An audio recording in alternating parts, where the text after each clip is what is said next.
Uma fotografia chega à Sociedade Médica do Rio de Janeiro em março de 1872, embrulhada em papel pardo simples, sem endereço de remetente, sem explicação. O secretário a abre, esperando talvez um estudo de anatomia ou um retrato inofensivo para os arquivos, mas o que encontra dentro é uma imagem que não pertence aos vivos nem aos mortos. Um jovem pálido, mãos cruzadas sobre o peito, arrumado na serenidade congelada da fotografia post-mortem vitoriana, um corpo encenado para a lembrança, um cadáver fingindo repousar. No entanto, há algo mais. Quando o Dr. Samuel Oliveira inclina a placa de prata para a luz da lamparina, seu sangue gela, mal visíveis ao longo da borda polida do caixão, gravados na fotografia como sussurros arranhando a eternidade. Linhas finas, mas deliberadas, não entalhadas pelo fotógrafo, não por acaso. Marcas de unhas como se o homem morto tivesse lutado debaixo da superfície da imagem em si. A nota que acompanhava essa placa assombrada era breve. Tomás Copello morreu em 28 de fevereiro de 1871,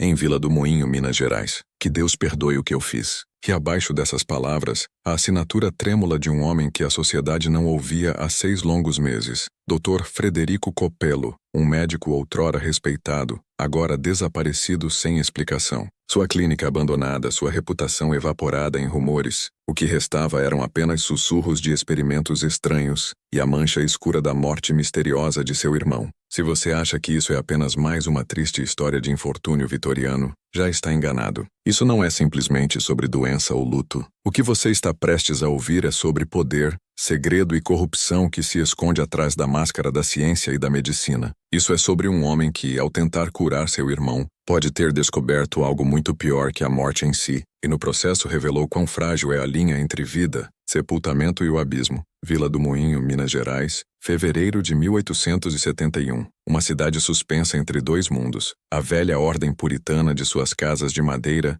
e a nova fome industrial de suas fábricas de tecidos. 800 almas unidas pela rotina religiosa e pela guerra de secessão, lançando sua sombra sobre a união. Nesse mundo entra o Dr. Frederico Copello, formado em Harvard, magro mas imponente, com olhos que podiam fazer o homem mais forte desviar o olhar. Ele não era um simples médico rural. Era um homem impulsionado por um intelecto afiado como uma lâmina. Um homem disposto a espiar cantos proibidos se isso significasse resolver mistérios que ninguém mais ousava tocar. E no centro de sua vida estava seu irmão Tomás, de 26 anos, gentil, bondoso, amado pelas crianças, mas atormentado pelo que chamavam de crises, convulsões violentas que hoje sabemos serem epilepsia. Numa época em que a sociedade marcava a condição como sinal de fraqueza, até punição divina, a devoção de Frederico a Tomás era ao mesmo tempo tocante e incomum. Mas amor misturado com obsessão nunca é seguro. As convulsões de Tomás pioraram, mais frequentes, mais violentas. A medicina da época não tinha cura, e assim Frederico fez o que tantos homens da ciência fizeram, ao se deparar com a borda da ignorância. Ele olhou para as sombras. Ele começou sua descida no inverno de 1870. Cartas da Europa chegavam, cheias das teorias de vanguarda de Claude Bernard em Paris.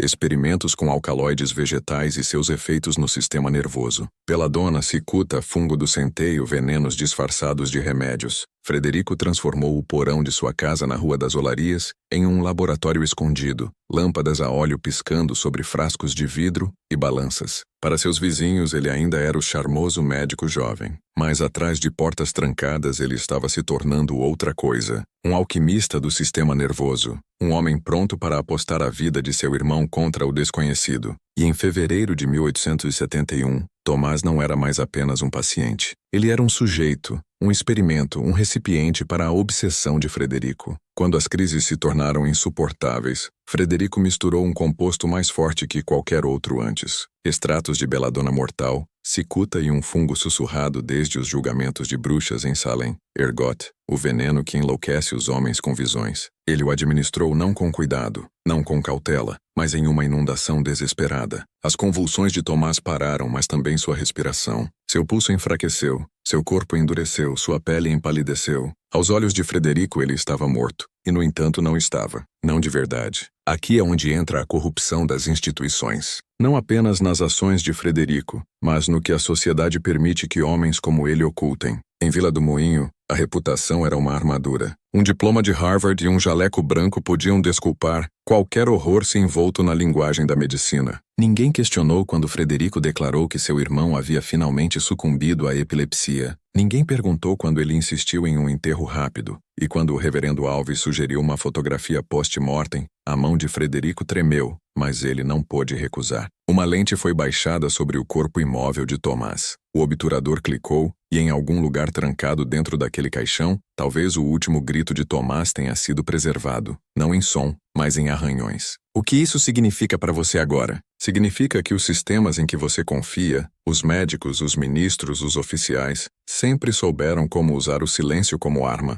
Frederico Copello enterrou não apenas seu irmão, mas a verdade sob camadas de ciência ritual e respeitabilidade. Mas a verdade, como as marcas de unhas naquela fotografia, sempre sangra. E eu o aviso, quanto mais nos aprofundamos nessa história, mais essas marcas de unhas começarão a parecer as suas. Porque isso não é apenas sobre um homem em 1871. É sobre como o mundo enterra vidas inconvenientes, silencia vozes desesperadas e esconde seus experimentos mais sombrios sob a capa do progresso. Isso foi apenas a primeira camada. O que acontece em seguida? Quando Frederico voltou àquela sepultura, pá na mão, lanterna acesa contra o céu sem lua, foi muito pior. Vila do Moinho dormia sob um manto de silêncio na noite em que Frederico Copello voltou à sepultura de seu irmão. 23 de março de 1871. Um céu sem lua. Nuvens baixas como se o peso do céu em si tivesse virado as costas para a cidade. Nenhum cão latiu, nenhuma janela se mexeu. Até os grilos recusaram seu coro. Frederico carregava consigo apenas uma pá e uma lanterna fechada, seu brilho fraco escondido como uma consciência culpada. Ele se movia pelo cemitério como se caminhasse para o julgamento, seus passos afundando na terra úmida. Porque um homem de razão, um médico de Harvard, profanaria o local de descanso de seu próprio irmão? Porque a razão vacila quando a verdade sussurra. Porque a culpa não dorme. Porque a fotografia havia mostrado o que nenhuma testemunha viva poderia negar.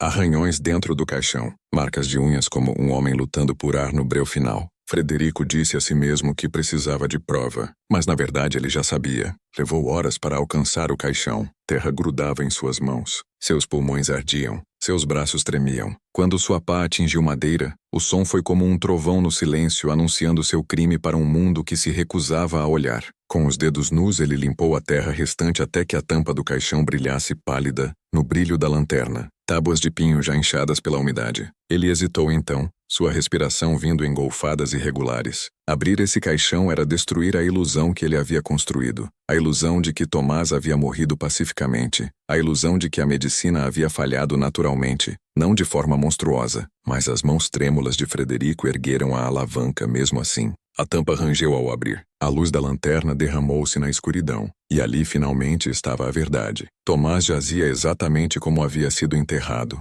Mãos cruzadas, cabeça inclinada ligeiramente para a esquerda. Seu rosto, ainda estranhamente intacto apesar de 3 semanas na terra fria. Mas não era o rosto que destruía Frederico. Eram as mãos. A pose cruzada havia se desfeito. Os dedos de Tomás estavam abertos, unhas rachadas e quebradas. Sangue seco em meias luas sob elas. O forro de cetim do caixão estava rasgado. Sulcos profundos marcavam a madeira de pinho, onde mãos desesperadas haviam raspado contra as paredes de sua prisão. Seu irmão não estivera em paz. Ele havia acordado na escuridão sufocante, corpo rígido, mas mente ainda gritando. Frederico quase podia ouvir, socos abafados contra o pinho, golfadas sem fôlego que ninguém respondeu. A última raspagem desesperada até que o silêncio retornasse. O peso da realização o esmagou. Ele não havia apenas falhado com Tomás. Ele o havia condenado, matado, não apenas com veneno, mas com enterro, com segredo, com covardia. O médico havia se tornado executor, e pior, cúmplice de algo muito maior. Porque Frederico entendia agora que o que ele havia tropeçado não era mero acidente. Suas notas, seus experimentos, seus compostos, todos haviam revelado algo que outros buscavam em silêncio. Uma maneira de suspender a vida sem extingui-la. Um estado entre respiração e morte, cataplexia induzida por força química. Ele não havia sido o primeiro a invadir esse terreno proibido, e não seria o último. Havia razões para textos antigos sussurrarem sobre venenos como belladonna e ergot. Havia razões para bibliotecas inteiras de conhecimento alquímico terem sido banidas, queimadas, enterradas. Homens que entendiam a borda entre vida e morte sempre foram mais perigosos que reis. Frederico cambaleou para trás da sepultura, lanterna tremendo em sua mão. Naquele momento, as unhas arruinadas de seu irmão pareciam apontar não apenas para ele, mas para o mundo acima, para cada sino de igreja, cada tribunal, cada sala de aula médica que reivindicava a autoridade enquanto escondia corrupção sob suas vestes. Instituições enterram erros, instituições enterram verdade, e às vezes enterram pessoas vivas, silenciadas, sufocando, suas marcas de unhas deixadas como testemunho que ninguém lerá.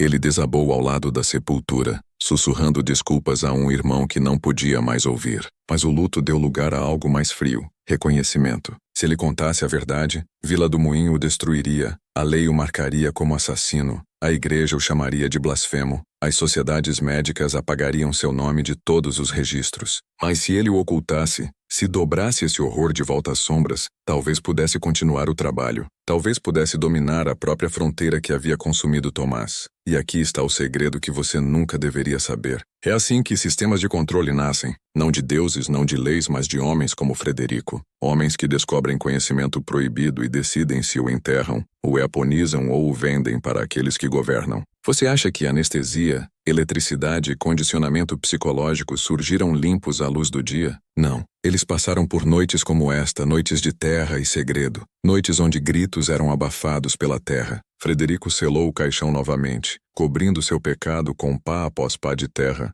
até que a sepultura parecesse intocada, mas ele levou algo consigo. Notas, esboços, fragmentos de teoria rabiscados à luz da lamparina em uma febre de obsessão. Ele começou a escrever não como um médico, mas como um profeta. Ele descreveu cataplexia como uma porta. Ele a comparou a rituais antigos de transe e enterro. Ele sussurrou possibilidades que se estendiam além da cura. Suspender soldados no campo de batalha, apagar inimigos sem sangue, controlar quem vivia e quem apenas parecia morto. Ele viu aplicações não apenas para a medicina, mas para poder. Entenda isso. Quando você enterra um homem vivo, você não o silencia apenas. Você abre a possibilidade de que o silêncio em si possa ser weaponizado. Um governo que pode declarar você morto enquanto você ainda respira, detém poder sobre cada batimento cardíaco. Uma igreja que pode decidir quando sua alma parte detém poder sobre a eternidade. E um médico que pode induzir esse estado à vontade. Ele se torna mais que curador, mais que assassino.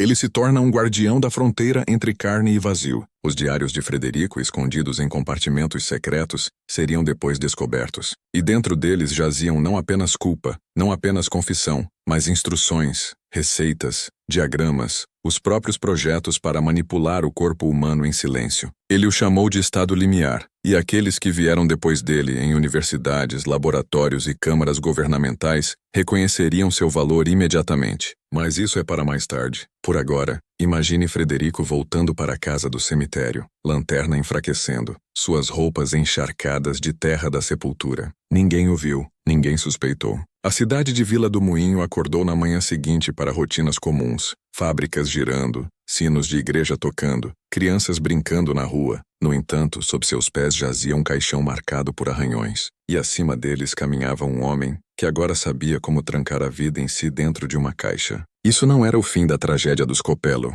era o começo de algo mais sombrio, algo que não ficaria enterrado. O caixão foi selado novamente, a terra alisada, a sepultura silenciosa, mas a consciência de Frederico Copello não era. Por semanas ele viveu em um estado crepuscular, movendo-se como um espectro pelas ruas quietas de Vila do Moinho. Seus pacientes notaram. O médico outrora de olhos afiados parecia distraído, sua voz oca, suas mãos tremendo como se um frio invisível corresse constantemente por ele. À noite ele retornava ao porão, as lâmpadas queimando até o amanhecer, seus diários enchendo-se de palavras frenéticas. Ele não estava mais experimentando para curar. Estava documentando o que havia visto, o que agora sabia. Tomás não havia morrido. Ele havia sido suspenso. Um estado frágil entre vida e morte, um limiar. O veneno o havia empurrado para além, e o caixão havia selado o experimento em carne. Era uma descoberta cara. Frederico não podia desfazer o que vira, uma porta que não podia fechar. Seu luto era real, mas abaixo dele pulsava uma revelação.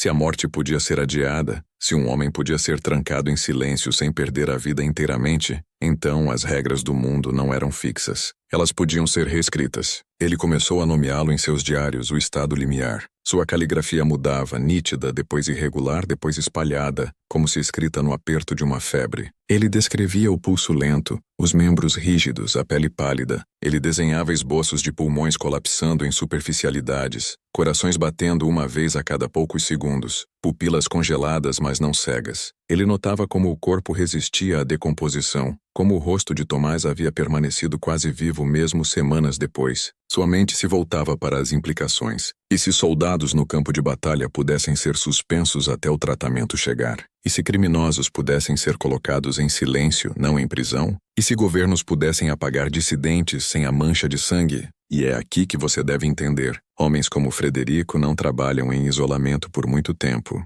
Conhecimento como esse vaza. Ele se espalha como veneno pelas frestas na parede da sociedade. Mesmo enquanto rabiscava no porão, forças muito maiores que Vila do Moinho já estavam observando. A metade do século XIX não era apenas uma época de guerra, era uma época de laboratórios, sociedades secretas e instituições estatais famintas por controle. No Rio de Janeiro, sussurros de seu desaparecimento já haviam chegado à sociedade médica, um médico que havia estudado sob professores de Harvard, sumindo de repente, deixando rumores de experimentos perigosos. Quando o pacote de papel pardo chegou em 1872, fotografias, arranhões, confissão, não foi arquivado por respeito. Foi enterrado deliberadamente, escondido dos olhos públicos, porque dentro dele a sociedade reconheceu algo muito mais valioso que escândalo. Conhecimento proibido, que poderia mudar tudo. Aquele pacote deveria ter sido destruído. Em vez disso, foi trancado junto com os diários de Frederico em um compartimento escondido nos arquivos da Sociedade Médica. Por mais de um século, ninguém falou sobre isso.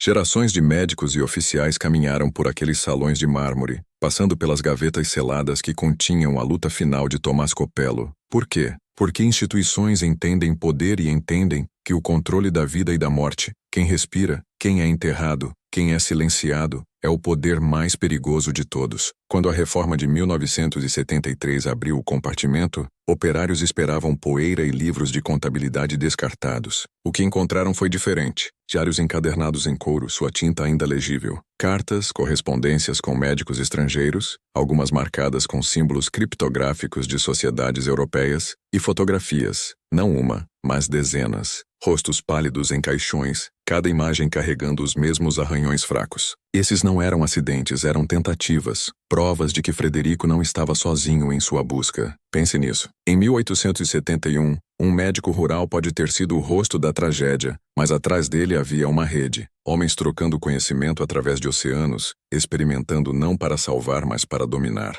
O que o público via como progresso médico, a ascensão da anestesia, o mapeamento do sistema nervoso, era apenas metade da história. Abaixo corria a corrente mais sombria de controle. Como suprimir a vida sem terminá-la. Como engenhar silêncio tão completo que parecesse morte. Você vê agora, isso não é uma história sobre a culpa de um homem. É um espelho para a forma como instituições tratam você. Elas enterram o que não podem explicar. Elas fotografam sofrimento como paz. Elas renomeiam tortura como tratamento. E arquivam marcas de unhas sob progresso. Os diários de Frederico falavam de mais que Tomás. Detalhavam compostos testados em animais, depois em voluntários que ele nunca nomeava. Algumas entradas descrevem sujeitos acordando em caixões após horas debaixo da terra, ofegando, gritando, arranhando até que suas unhas se partissem. Outros nunca acordaram. Ele marcava falhas com eficiência fria, contando resultados como um contador equilibrando um livro-razão. Não havia prova, mas a repetição de fotografias sugere que ele não era simplesmente um irmão enlutado.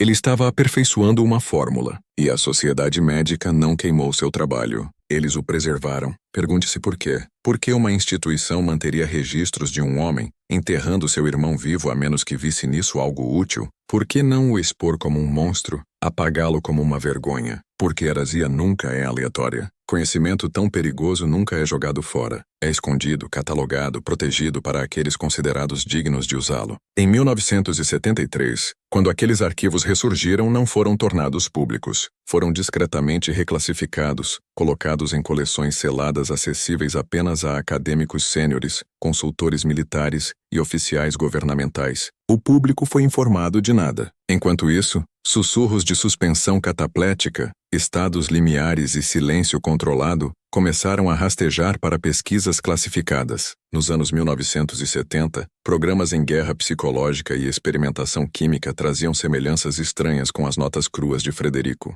Coincidência ou herança? A história dos irmãos Coppelo não é apenas história. É evidência de como o conhecimento proibido viaja não abertamente, não democraticamente, mas através de compartimentos escondidos, arquivos selados e instituições que sorriem à luz do dia, enquanto arranham na escuridão. Imagine isso. Um jovem operário em 1973, abrindo aquele compartimento, poeira subindo, e puxando uma fotografia das mãos de Tomás Coppelo. Imagine o calafrio em sua espinha quando notou os arranhões. Agora imagine o arquivista que silenciosamente a tomou dele, arquivou um relatório e a trancou novamente. Quantas descobertas na história seguiram o mesmo padrão? Quantos gritos foram dobrados em silêncio para que a máquina do progresso pudesse continuar se movendo sem interrupção? A sepultura de Tomás ainda jaz em Vila do Moinho, pedra desgastada, canto esquecido, musgo rastejando sobre o nome. Para os moradores da cidade, é apenas mais um enterro do século XIX, mas abaixo dela descansa não apenas um jovem sufocado por erro. Descansa a evidência de um limiar que a humanidade nunca deveria cruzar. E aqui está a verdade que ninguém dirá em voz alta. Uma vez que o conhecimento desse limiar existe, ele não pode ser desfeito. Ele se espalha, ele infecta. Ele espera por homens desesperados o suficiente para usá-lo novamente. Você pode acreditar que a descoberta de Frederico Coppelo foi um acidente de desespero, uma consequência trágica da obsessão de um irmão para curar outro, mas estaria errado. O que Frederico tropeçou, o estado limiar, não era novo. Era mais antigo que a medicina, mais antigo que a ciência, mais antigo até que as instituições que fingiam enterrá-lo. Seus diários, com suas frases trêmulas em latim e fórmulas químicas cruas, ecoavam sussurros já escritos em livros que haviam sido queimados e em práticas proibidas séculos antes. Ele não foi o primeiro a enviar um homem vivo para o silêncio. Foi apenas o mais recente. Pense nos julgamentos de bruxas em Salem apenas 70 anos antes do tempo de Frederico. Historiadores dirão que foram impulsionados por histeria, paranoia ou envenenamento por fungo do centeio,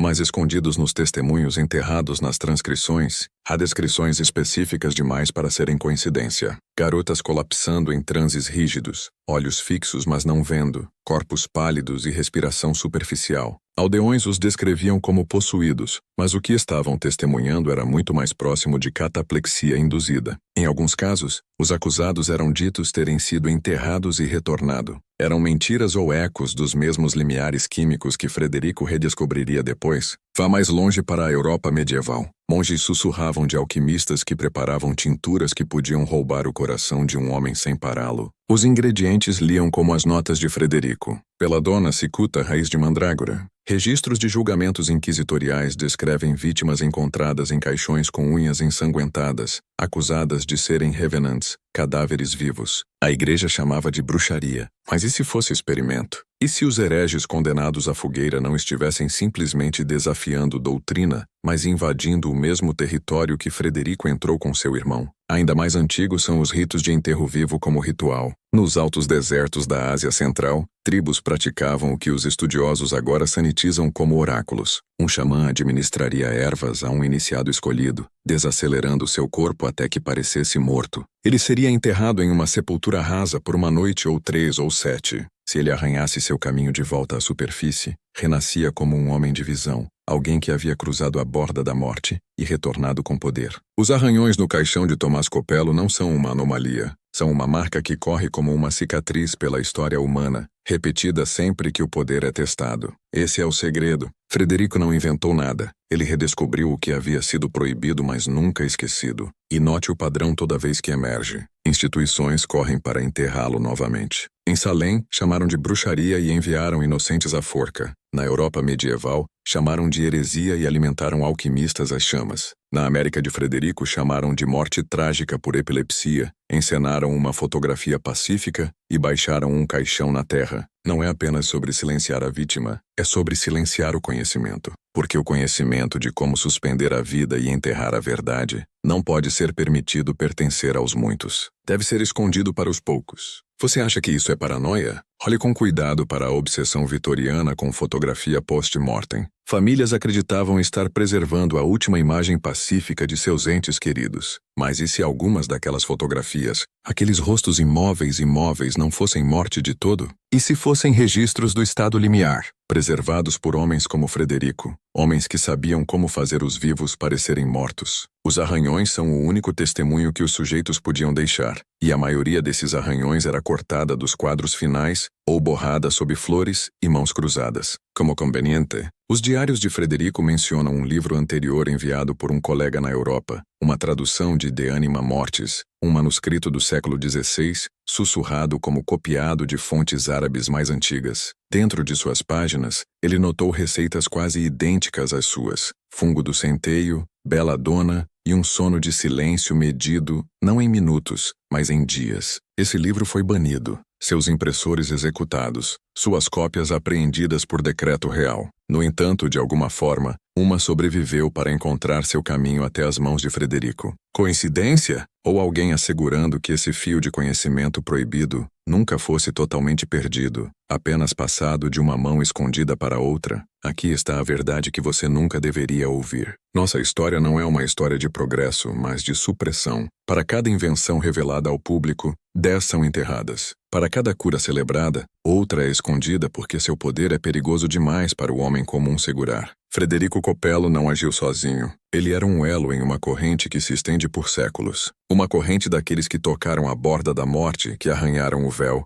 e que foram destruídos ou protegidos. Quando a Sociedade Médica selou seus diários em 1872, não esconderam apenas evidência da culpa de um homem, trancaram a continuidade de uma tradição muito mais antiga. E quando reabriram o compartimento em 1973, não ofegaram em horror. Reconheceram o valor, reconheceram a linhagem. A questão então não é se o trabalho de Frederico foi enterrado. A questão é quem o desenterrou de volta, porque conhecimento como esse não fica silencioso. Ele espera, ele infecta. Ele escolhe homens desesperados, ambiciosos ou imprudentes o suficiente para usá-lo novamente. E se a história for algum guia, o estado limiar foi redescoberto muitas vezes desde Vila do Moinho. Talvez não em fotografias, não em caixões arranhados, mas em laboratórios, em zonas de guerra, em lugares que você nunca será permitido ver. E se você acha que isso é sombrio demais para acreditar, pergunte a si mesmo: quantos milagres médicos do século XX emergiram de experimentos que ninguém fala? Quantos avanços foram comprados com silêncio, com sofrimento, com corpos enterrados em arquivos em vez de sepulturas? Os arranhões no caixão de Tomás Copello não são apenas a história de um homem. São o tecido cicatricial da fome mais antiga da humanidade. O desejo de comandar a morte em si. Você ouviu a frase enterrado vivo tantas vezes que parece folclore, um antigo medo vitoriano, uma obsessão gótica, uma curiosidade mórbida. Mas e se eu dissesse que o medo em si foi cultivado? Que o horror do enterro prematuro não era apenas um acidente da história, mas uma ferramenta cuidadosamente afiada por instituições que entendiam como o terror pode acorrentar uma população mais apertado que ferro. Considere isso. Ao longo dos séculos XVIII e XIX, histórias de enterro prematuro se espalharam como fogo. Jornais publicavam relatos sensacionais de caixões exumados, com marcas de unhas dentro, cadáveres encontrados virados, rostos congelados em terror. Panfletos detalhavam casos horríveis, cada um contado com certeza ofegante. E, no entanto, quantos desses relatos foram verificados? Quantos nomes, datas e locais se dissolvem em rumor quando você tenta rastreá-los? Muitos demais. A narrativa do enterro prematuro não foi apenas registrada, foi fabricada. Por quê? Porque nada controla o comportamento humano como o medo da morte. E nada aterroriza a mente humana mais que estar vivo dentro de um caixão,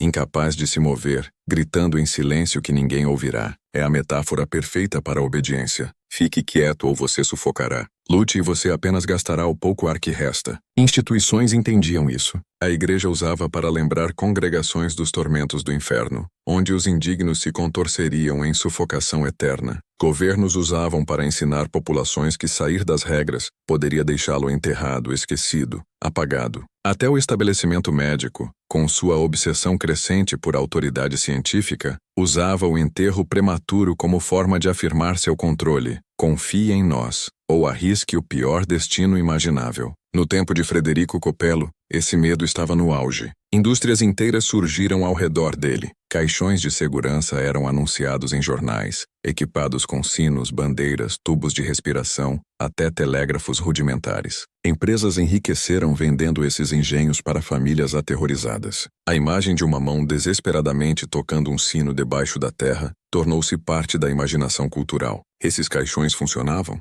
Raramente proporcionavam segurança real, quase nunca, mas monetizavam o medo, transformavam o terror humano em lucro. E não é isso o sinal mais claro de manipulação institucional, quando algo aterrorizante não é eliminado, mas amplificado, marcado e vendido de volta ao povo? Imagine isso. Famílias tão aterrorizadas com o enterro vivo, que pagavam por mecanismos que na maioria falhavam, mas que as tranquilizavam o suficiente para manter o sistema rodando suavemente. Seu medo se tornava um mercado. Seu terror se tornava moeda. Agora pense no caso Copello através dessa lente. Um irmão morto de epilepsia, apressado para a terra. Uma fotografia post-mortem para selar a ilusão de paz. Arranhões que traíam a verdade. Os diários de Frederico insinuam que ele estava ciente da maquinaria maior do medo. Ele escreveu que o populacho nunca deve saber, que o enterro prematuro deve permanecer uma lenda sussurrada nas sombras, não revelado como subproduto potencial de experimentação. Ele reconhecia que expor a verdade,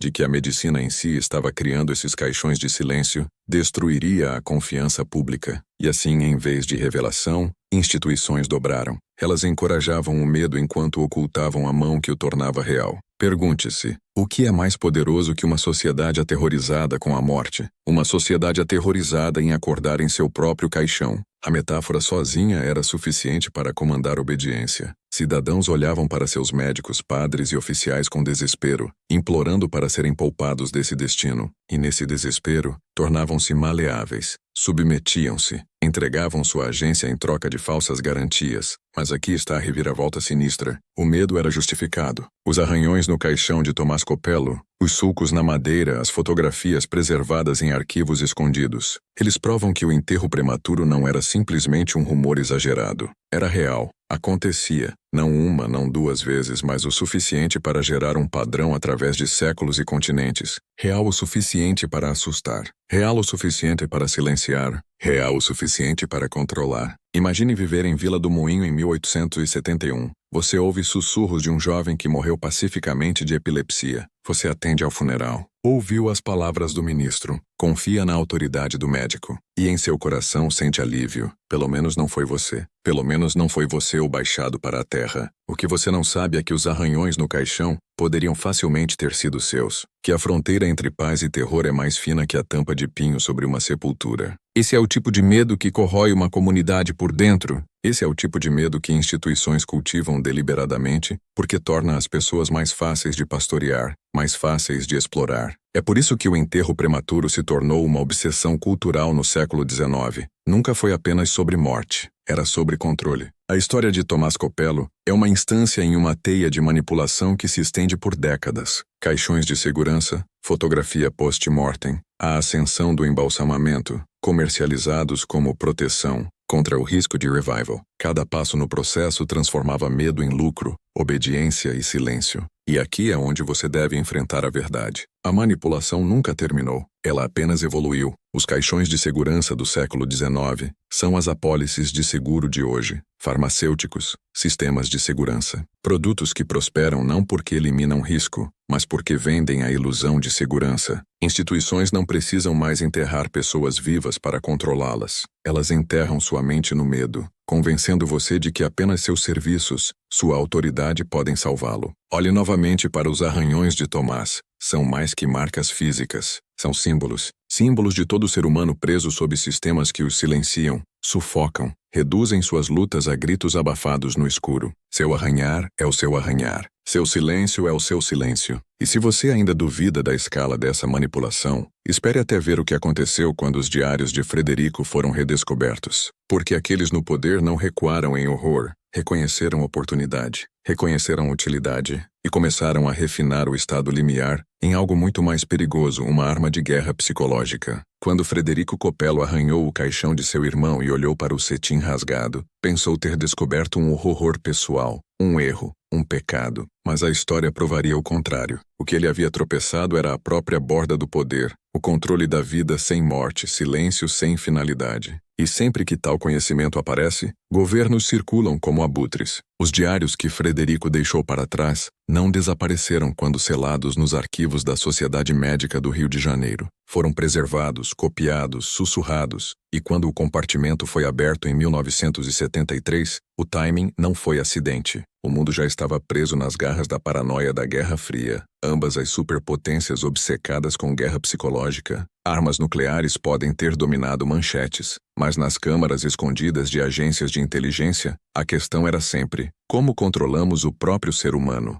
Sua mente, seu corpo, sua vontade. A redescoberta das notas de Frederico alimentou essa fome. Suas descrições do estado limiar, a respiração superficial, as pupilas fixas, o corpo suspenso, liam como um manual de instruções para experimentos já em andamento. Projeto MKUltra nos Estados Unidos. Horrores químicos da Unidade 731 no Japão. Décadas antes, laboratórios soviéticos enterrados sob concreto e segredo. Todos compartilhavam uma obsessão. Como quebrar um ser humano sem derramar sangue. Como silenciar sem matar. Como apagar resistência enquanto mantém o corpo intacto. As fórmulas cruas de Frederico, Belladonna, Ergot, Cicuta eram primitivas, mas o princípio era ouro. Induzir um coma, suspender vida, fazer o sujeito parecer morto enquanto o mantém vivo o suficiente para ser revivido, interrogado ou usado novamente. Imagine as possibilidades para operações de inteligência. Imagine desaparecer um dissidente sem rastro, declará-lo morto enquanto ele jaz imóvel em uma câmara escondida, gritando silenciosamente em sua mente. Imagine controlar prisioneiros de guerra, não concorrentes, mas com silêncio tão completo que acreditam ter cruzado para a sepultura. É aqui que a história Copello deixa de ser tragédia e se torna blueprint, porque uma vez que você percebe que governos operam por utilidade, vê que nenhuma descoberta, por mais grotesca, desaparece. É simplesmente reclassificada, enterrada não em caixões, mas em vaults marcados como secreto. Nos anos 1970, sussurros de estados de suspensão começaram a circular em relatórios de defesa. Pesquisa em criônica, hipotermia profunda e comas químicos de repente receberam financiamento pesado. Publicamente, a linguagem era médica, humanitária. Salvar vidas no campo de batalha, preservar órgãos para transplante. Mas olhe entre as linhas e você verá as impressões digitais de Frederico. Suspensão controlada não era apenas sobre cura. Era sobre controle. Quanto tempo um homem pode ser silenciado sem matá-lo? Quanto medo pode ser extraído do conhecimento de que você pode estar acordado, ciente, mas declarado legalmente morto? E os soviéticos não eram diferentes. Defeitores do KGB depois insinuaram programas explorando agentes soporíferos projetados para colocar alvos em um estado como morte. Um relatório descrevia dissidentes que desapareciam apenas para reaparecer meses depois desorientados, suas memórias fragmentadas. Nenhum registro judicial, nenhum julgamento, apenas silêncio, enterro e retorno. Isso soa familiar? Deveria. É o caixão de Tomás Copello aperfeiçoado em política. Não se conforte pensando que isso é tudo no passado. Olhe para o presente. Avanços em anestesia, comas induzidos em cuidados intensivos, suspensão hipotérmica em alas experimentais de trauma. Tudo justificado como humanitário, mas tudo descansando no mesmo princípio. O corpo pode ser feito parecer morto sem estar verdadeiramente morto. E uma vez que esse princípio existe, sempre será explorado. Você acha que hospitais e laboratórios são templos limpos de cura, mas atrás da cortina, os mesmos métodos que silenciaram Tomás Copello estão sendo refinados para usos que ninguém admitirá. Patentes militares existem para drogas que desaceleram o metabolismo a quase zero.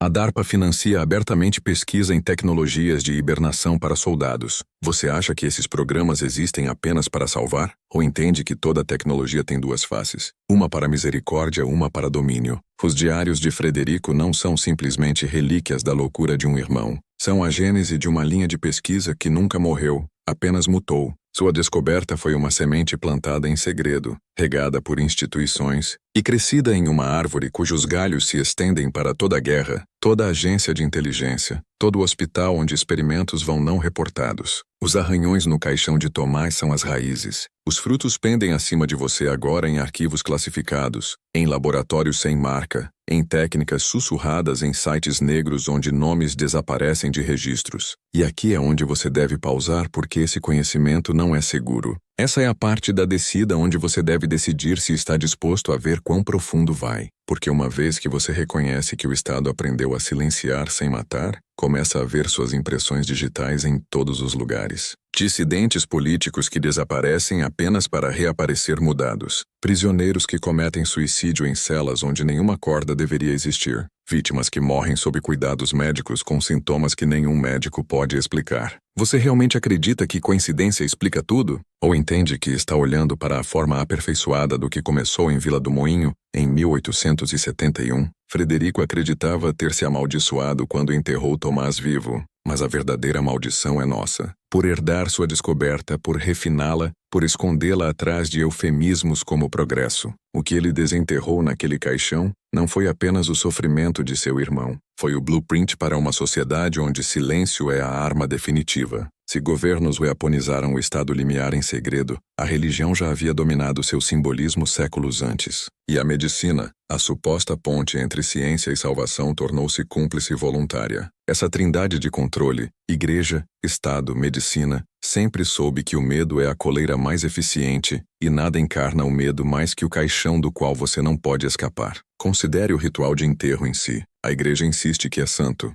uma passagem, um lugar de descanso, um retorno ao pó. Mas descasque a escritura e veja pelo que realmente é, contenção ritualizada. O corpo é baixado, selado, coberto e escondido. Uma demonstração final de obediência realizada na frente da comunidade inteira. Não é apenas o morto sendo enterrado, são os vivos sendo lembrados de seu destino. O caixão se torna um palco, e a audiência é feita para baixar as cabeças ensaiando sua própria submissão. Agora teça a medicina nesse teatro. No século XIX, médicos como Frederico Copello ficavam como intermediários, padres da carne em vez do espírito. Eram confiados para declarar quem estava vivo e quem morto. Seu veredicto carregava mais autoridade que os gritos de uma família ou as dúvidas de um enlutado. Pense no peso desse poder. Com uma palavra, um médico podia silenciar um homem para sempre, consignando-o à terra. Se a declaração fosse errada ou pior, deliberada, que recurso alguém tinha? Nenhum. Questionar o médico era questionar a ciência em si, e a ciência então havia se tornado o novo evangelho.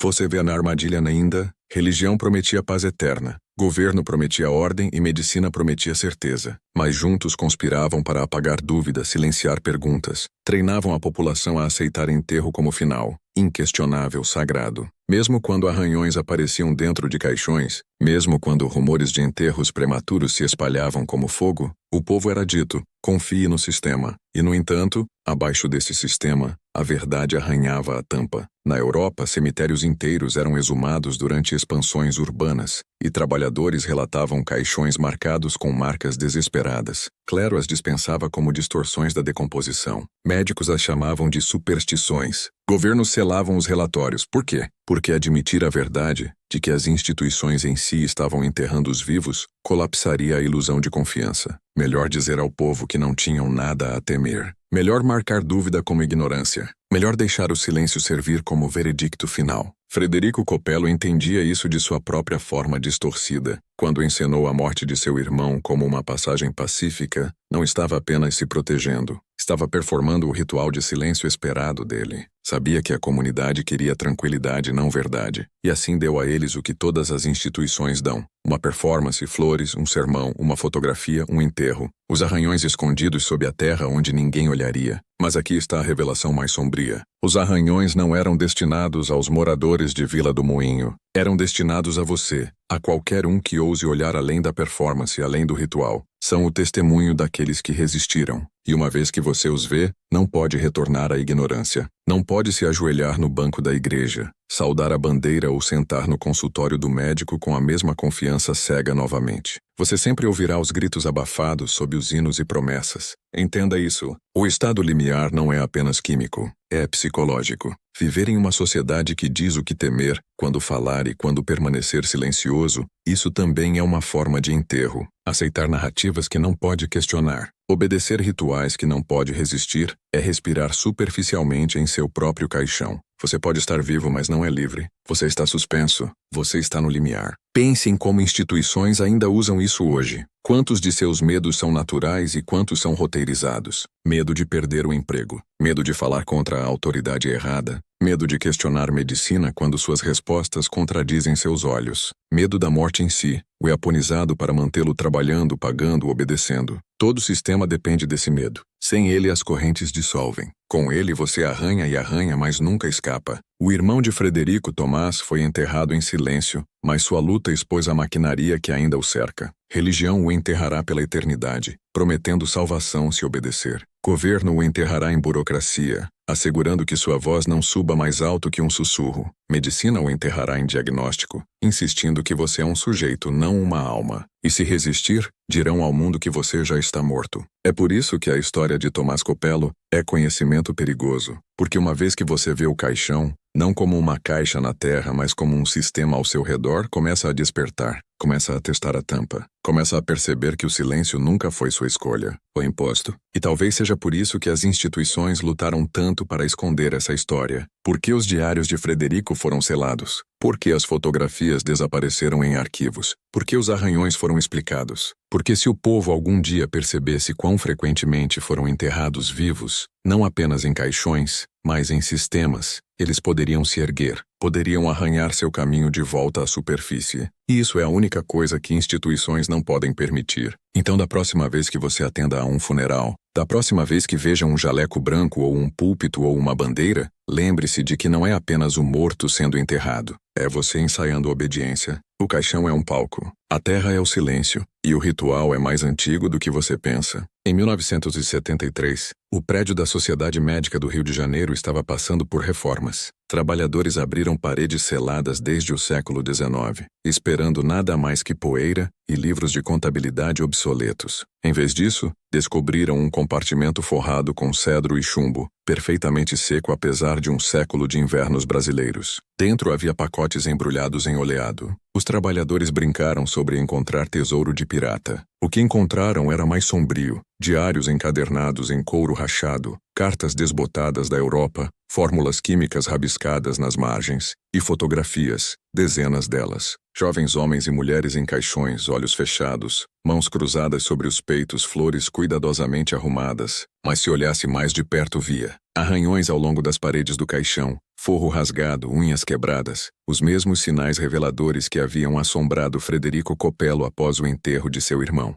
A equipe de reforma não entendia o que havia tropeçado, mas os arquivistas sim. Reconheceram o nome. Sabiam da fotografia que chegara em 1872, a breve confissão de um médico desaparecido. Sabiam que isso não era simplesmente um estudo de caso na medicina vitoriana. Era evidência de algo que instituições sussurravam há um século. Suspensão química, estados catapléticos, o limiar. Os diários foram discretamente removidos do prédio antes que qualquer imprensa pudesse chegar. Oficialmente, nada notável fora encontrado, apenas registros antigos, mas extraoficialmente, o conteúdo foi encaminhado para uma coleção especial acessível apenas a acadêmicos sêniores e ligações governamentais. O público nunca veria as fotografias. O público nunca leria as notas de Frederico sobre o estado limiar, mas nos corredores escuros de agências de inteligência foram devorados. É assim que conhecimento proibido se move, não em manchetes, não em livros didáticos, mas em envelopes selados passados de mão em mão.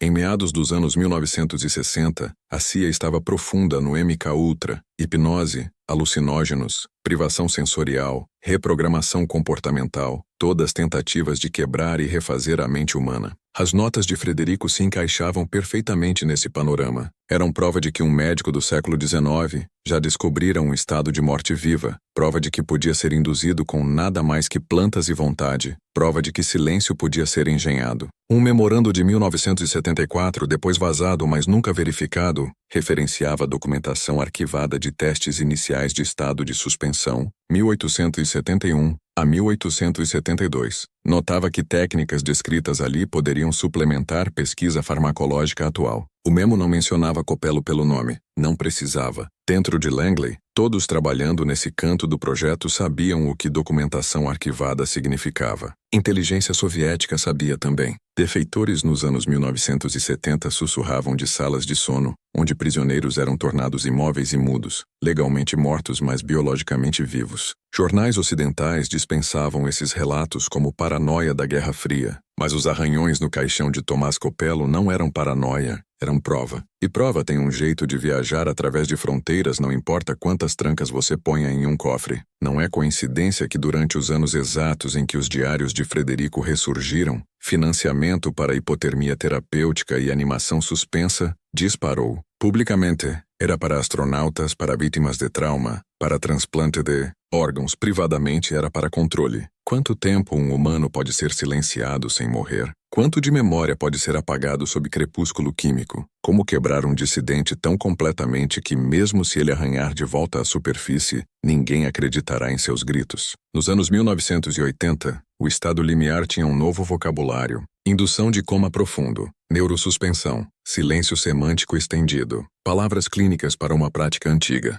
jalecos brancos em vez de hobbies, financiamento em vez de julgamentos de heresia. O mesmo caixão, só mais limpo, com luzes fluorescentes em vez de velas. Os arranhões ainda estavam lá, mas agora eram escritos em código, em relatórios classificados, nos olhares vazios de pacientes que nunca retornavam completamente. E ainda o público não sabia de nada. A narrativa do enterro prematuro desvaneceu em história pitoresca, uma peculiaridade vitoriana como joias de luto ou fotografia memento mori. Caixões de segurança desapareceram de catálogos. Fotografia post-mortem tornou-se curiosidade para colecionadores. Pessoas esqueceram o terror de seus ancestrais. Pararam de tocar sinos para os mortos. Confiaram no sistema novamente. Ensaiaram obediência em funerais. E sob essa confiança, os mesmos experimentos continuaram. Só agora você não podia ver as marcas de unhas porque os caixões eram metafóricos. O silêncio institucional. Os diários de Frederico não descreviam apenas a porta química para o limiar. Descreviam a porta psicológica.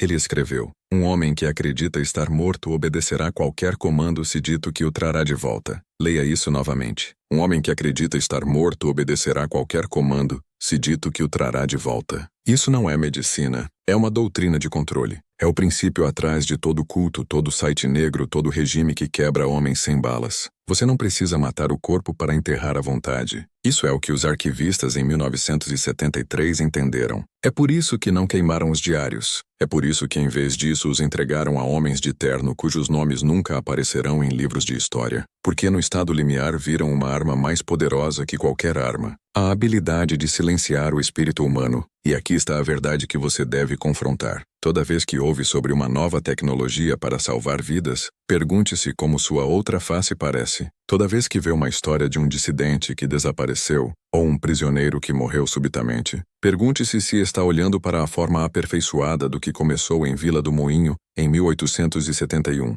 Frederico Copello pensou estar enterrando seu irmão. Na realidade, plantava uma semente que cresceria em uma floresta escondida de experimentos, um labirinto de silêncio que agora o cerca. O caixão não é mais feito de pinho e cetim. É feito de políticas, protocolos e procedimentos que você é dito para confiar, mas a tampa ainda está lá. O ar ainda é rarefeito e os arranhões ainda estão sendo feitos. Só agora você não pode vê-los. Na próxima sessão, rastrearemos como os estados limiares de Copello se infiltraram na cultura em si. Como filmes, mitos e rituais que você toma como garantidos não são mero entretenimento, mas programação, ensinando você a aceitar enterro como inevitável, ensinando você a ver silêncio como segurança, porque o estágio final de controle não é esconder o caixão, é convencer você a construí-lo sozinho. Quando os diários de Frederico Copello ressurgiram em 1973, a semente de sua descoberta já havia brotado na cultura. É fácil pensar nessa história como uma anomalia médica, um programa secreto,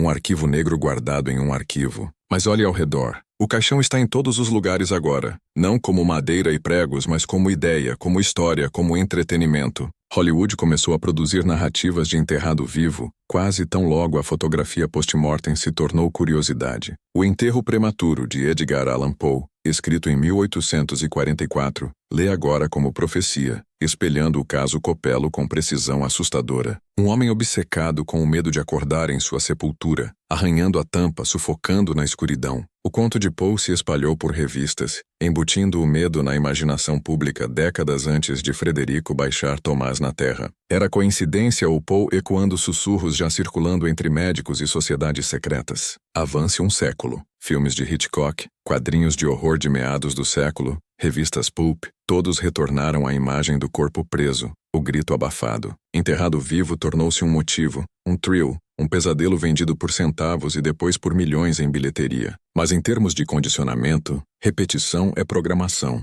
Mostre uma imagem o suficiente e o público a internaliza. Eles param de questionar sua fonte. Começam a senti-la como natural. É assim que condicionamento em massa funciona. Pegue um medo real, amplifique-o, estetize-o, empacote-o como entretenimento. Cada recontagem embota a borda do horror e o transforma em ritual. Crianças crescem vendo isso em telas, ouvindo em histórias, sonhando em pesadelos. Na adulthood, a imagem do caixão foi ensaiada milhares de vezes na psique coletiva. Não provoca mais rebelião, provoca resignação. E pensem como o caixão foi rebranded para a mente moderna. Não tememos mais ser enterrados vivos fisicamente apenas. Tememos metaforicamente. Presos em cubículos, presos em dívidas, presos em silêncio. Nossa linguagem está saturada disso. Emprego sem saída, caixão de carreira enterrado em papelada. Isso não é acidental. É o eco psicológico do estado limiar. Uma sociedade que aprendeu a manter seu povo suspenso, imóvel, vivo, mas não verdadeiramente vivendo.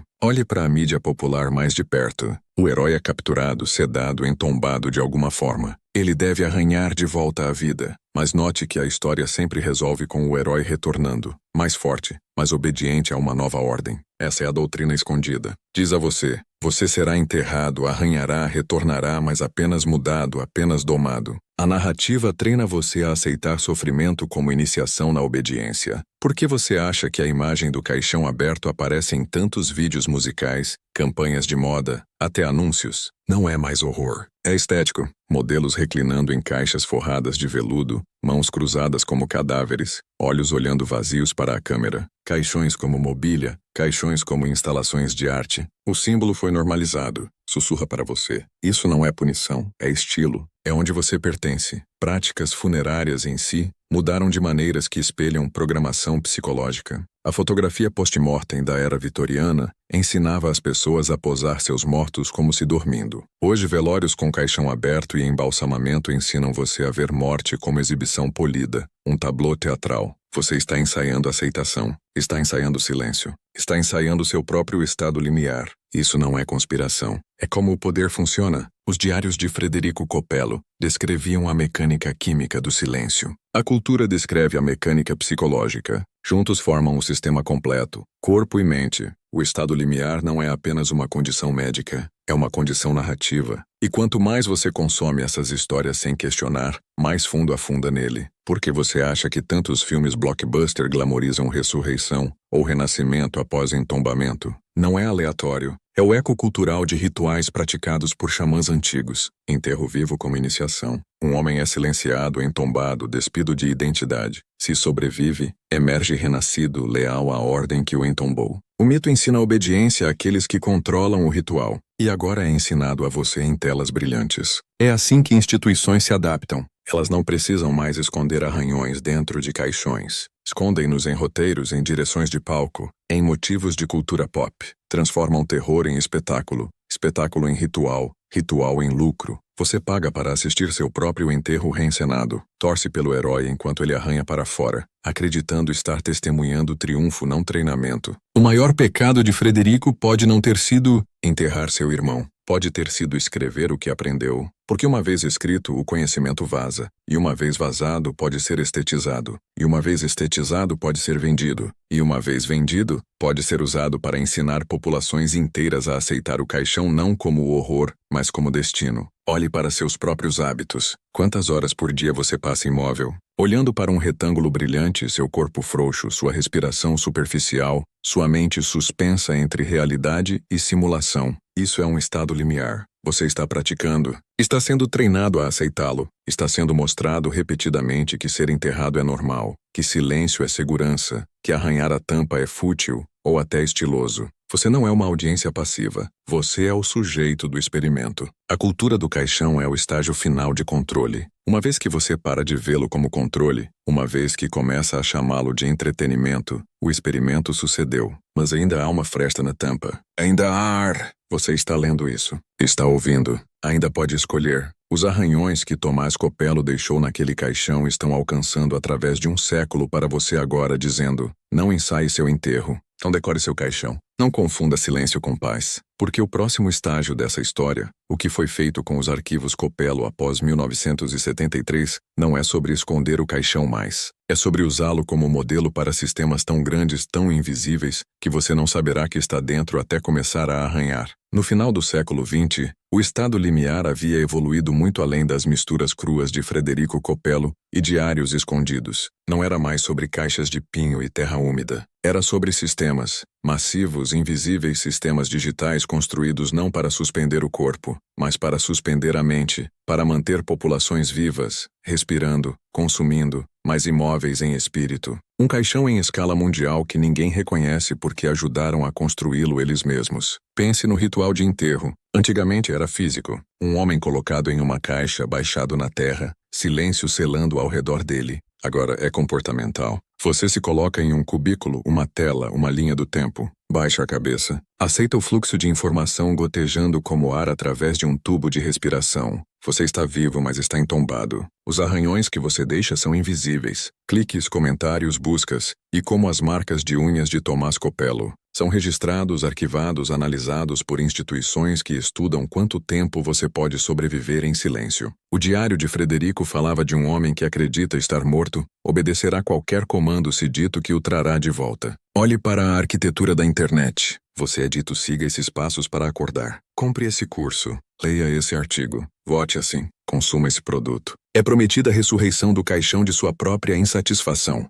Mas o sistema dando essas instruções é o que o colocou lá. Esse é o estado limiar aperfeiçoado. Auto-administrado, auto-reforçado, infinitamente lucrativo. Considere como o medo é usado. No século XIX, o medo de enterro prematuro vendia caixões de segurança e embalsamamento. No século XXI, medo de perder algo vende rolagem infinita, notificações, seguro, farmacêuticos, assinaturas. Você teme ser deixado para trás, e nesse medo senta imóvel, respiração superficial, olhos fixos. Você não está morto, mas não é livre. Você está suspenso. E as instituições são as mesmas. Governo, religião, medicina, agora unidos pela tecnologia, operam como a nova trindade de controle. Dados são seu sacramento. Algoritmos são seu ritual. Termos de serviço são sua escritura. Estudam não como salvá-lo, mas como mantê-lo em um estado de atenção quase morte constante. Nunca vivo o suficiente para se rebelar. Nunca morto o suficiente para partir. Olhe para seu telefone. É um caixão retangular brilhando suavemente no escuro. Demanda que você cruze as mãos sobre ele, baixe a cabeça para ler. Canta para você com as vozes de seus entes queridos, mas também carrega as vozes de instituições dizendo quem você é, o que temer, quando respirar.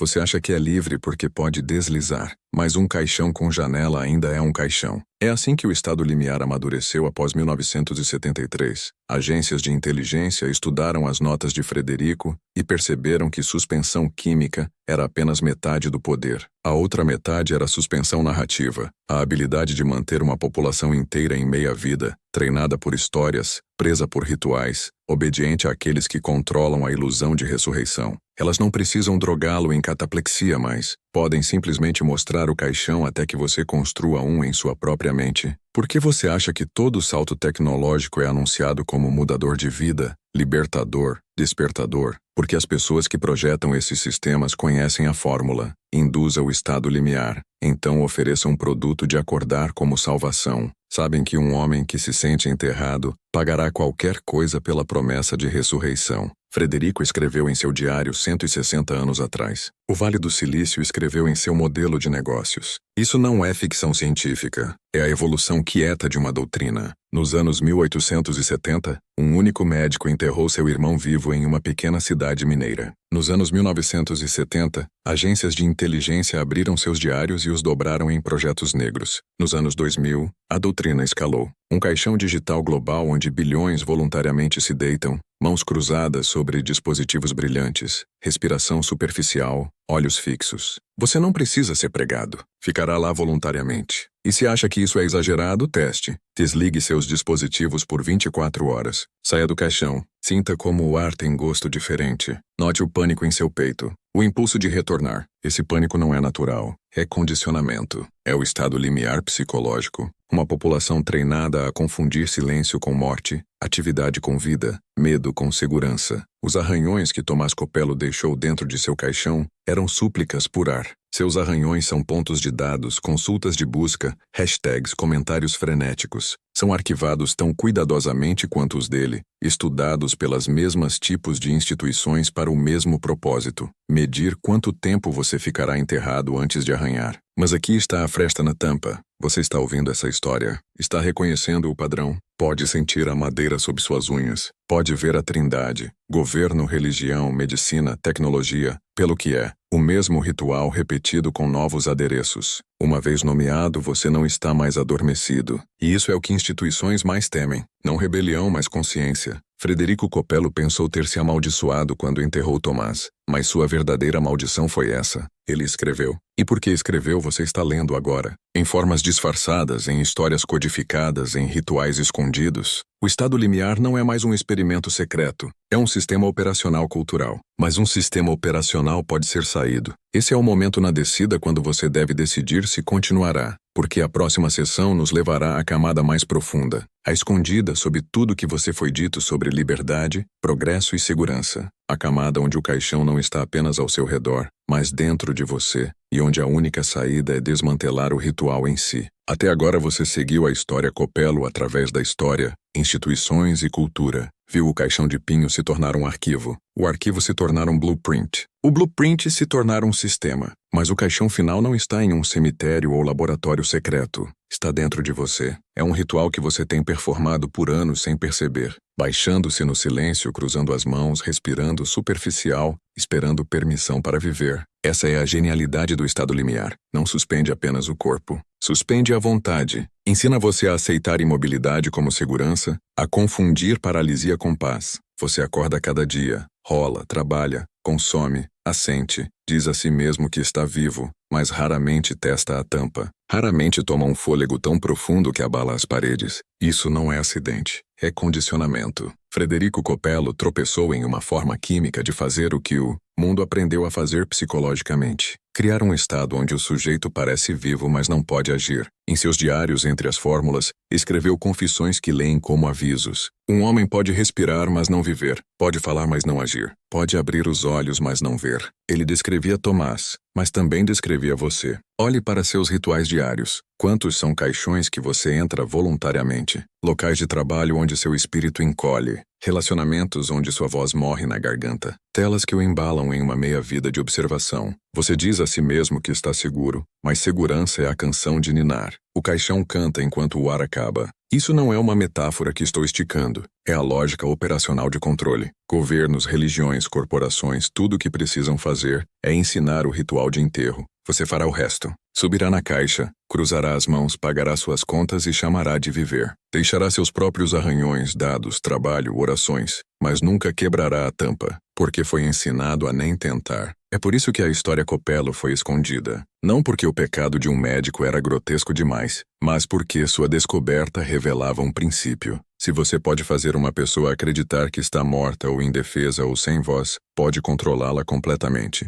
Não precisa de correntes, não precisa de balas. Só precisa de um ritual, uma história, um sistema, e o sujeito se enterrará sozinho. Mas aqui está o que as instituições nunca dirão. O estado limiar é reversível. O caixão é apenas tão forte quanto sua crença nele. É por isso que iniciações em culturas antigas envolviam enterro vivo, não para matar o iniciado, mas para mostrar o truque, colocá-lo no caixão e forçá-lo a arranhar para fora. fazê-lo ver que a sepultura que temia era apenas uma fronteira em sua mente. Os que retornavam eram diferentes não porque domados, mas porque entendiam. Não podiam mais ser controlados pela ameaça de enterro. Essa é a potência escondida dos arranhões de Tomás. Não são apenas prova de sofrimento, são prova de vontade. Prova de que mesmo na borda da sufocação, um homem arranhará pela vida. Prova de que o ritual pode ser quebrado de dentro. Você está ouvindo agora em um mundo projetado para mantê-lo em um caixão digital, um caixão psicológico, um caixão social. Mas ainda tem suas unhas, ainda tem ar, ainda tem o poder de arranhar. Consciência é a primeira lasca na tampa. Respirar profundamente, falar alto, recusar silêncio. Isso é a alavanca. Você sentirá o pânico subir. O impulso de recuar para o caixão. Esse é o sinal de que está na fronteira. Esse é o limiar. Empurre através dele. Frederico Coppello não pôde salvar seu irmão, mas ao escrever sua culpa deixou um mapa. Não uma fórmula química, mas um padrão. O padrão mostra como ver o caixão, como nomeá-lo, como quebrá-lo. O estado limiar não é apenas uma história de horror. É um espelho. Quando você se reconhece nele, pode decidir se permanece suspenso ou se levanta. Olhe novamente para os rituais de seu dia. Onde você está cruzado? Onde está sem fôlego? Onde está arranhando, mas não se movendo? Escreva-os. Nomeie-os. Nomear é a alavanca. Consciência é a lanterna. Cada vez que toma um fôlego profundo, fala uma verdade proibida, age sem esperar permissão, você força a tampa um pouco mais alto. Isso não é bobagem motivacional, é sobrevivência. É como homens através de séculos escaparam de sistemas projetados para enterrá-los.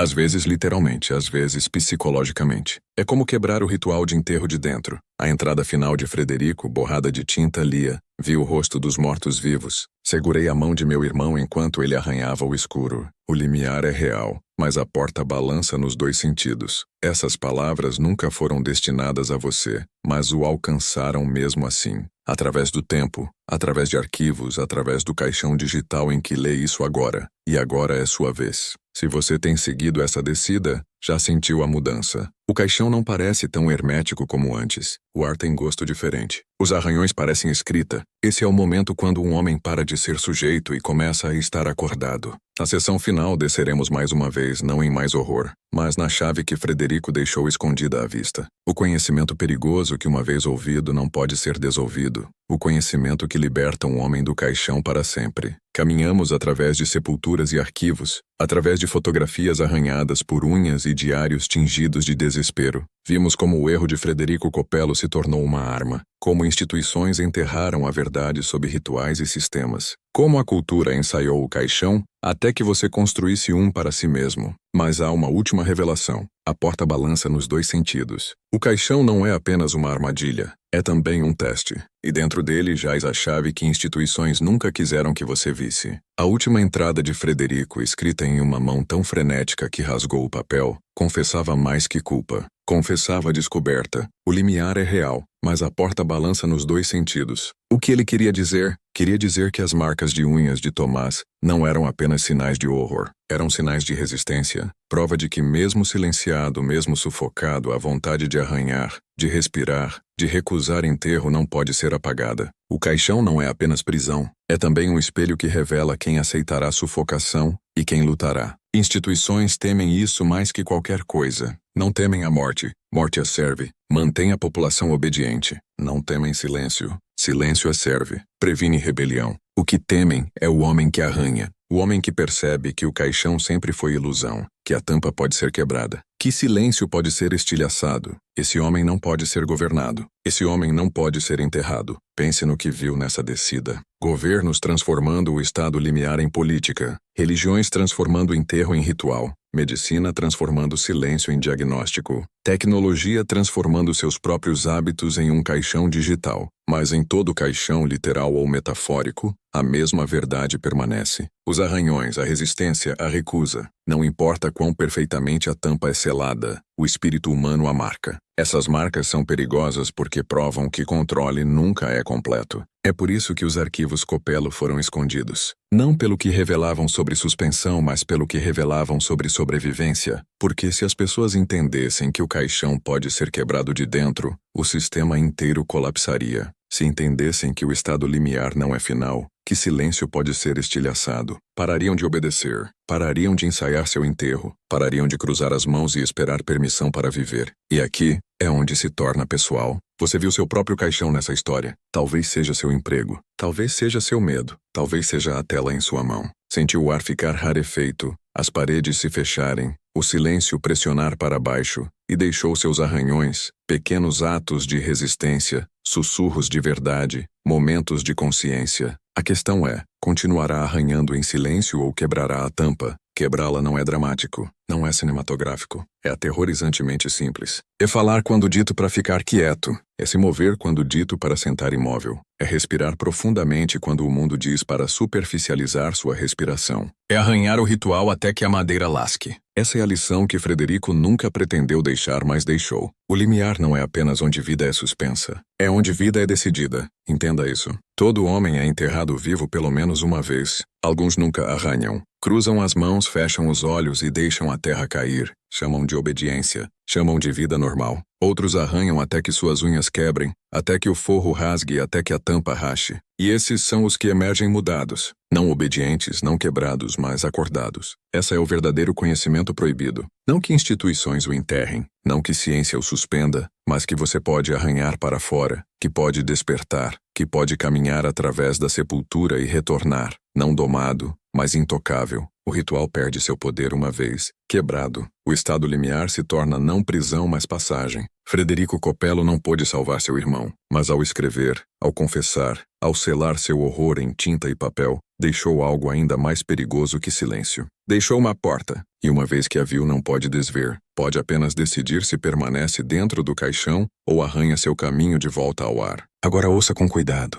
Isso não é apenas uma história, não é apenas história sombria, é iniciação. Você desceu através de 12 sessões, uma revelação após outra, mais fundo no caixão. Sentiu o peso da terra pressionando, o silêncio sufocante de sistemas que querem você imóvel. Ouviu as unhas de Tomás em seus próprios ouvidos, e agora está na tampa. O que acontece em seguida não é roteirizado. Pode cruzar as mãos e deixar a terra cair, ou pode golpear, pode arranhar, pode recusar o ritual de enterro que foi ensaiado por séculos. E quando fizer, descobrirá o que Frederico quis dizer. A porta balança nos dois sentidos. Então o deixo com isso. Escreva, fale, grave no caixão digital antes que cele novamente. Eu não serei enterrado. Deixe suas marcas onde não podem ser apagadas, porque a história pertence não aos que enterram, mas aos que arranham. E se você arranhou seu caminho através dessa descida, não está mais no caixão. Está acordado, está vivo. E é perigoso.